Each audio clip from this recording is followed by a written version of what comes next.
রাজনৈতিক কর্মী হিসেবে এই দেশের আপাময় মনগণ আজকে মনে করে জনগণ তার ভোটের মধ্য দিয়ে তার নেতা নির্বাচন করবে। সেই হোক, আমার ভোট আমি দেব, যাকে খুশি তাকে দেব। সুতরাং আজকে সেই লক্ষ্যে আমাদের রাজনৈতিক দলের নেতা কর্মীদের অনেক দায়িত্ব। আমরা শুধু উল্লসিত হয়ে আমরা যদি গট্টালিকা প্রবাহের মতো যদি স্রোতে পা বাঁচিয়ে দেই, আমাদের উপর সেই অর্পিত দায়িত্ব পালন হবে না।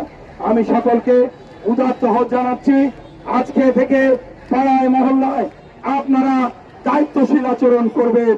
আমাদের ক্ষোভ যাতনাকে আমরা বিচার, আদালত, আইন নিজের হাতে তুলে নেব না।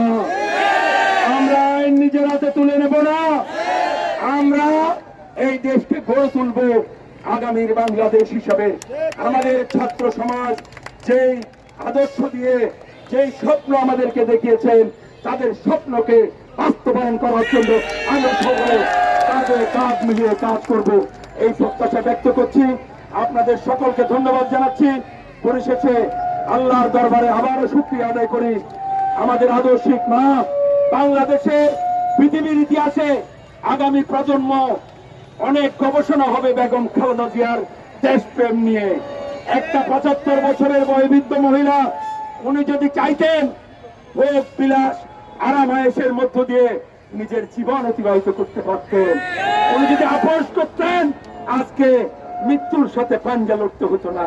ওনাকে চিকিৎসার জন্য বারবার বিদেশ যাওয়ার জন্য ডাক্তাররা বলেছেন, ওনাকে বিদেশ যেতে দেওয়া হয় না।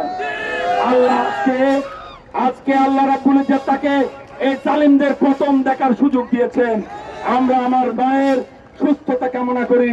ইনশাআল্লাহ বেগম খালেদা জিয়ার পরামর্শে, বেগম খালেদা জিয়ার সুপরামর্শে এই বাংলাদেশ তারেক রহমানের নেতৃত্বে, আমাদের নেতা তারেক রহমানের নেতৃত্বে ইনশাআল্লাহ আমরা দেশ বিনির্মাণে কাঁধে কাঁধ মিলিয়ে কাজ করব। আপনাদের সকলকে ধন্যবাদ, বিজয়ী শুভেচ্ছা। খোদা হাফেজ। বাংলাদেশ জিন্দাবাদ।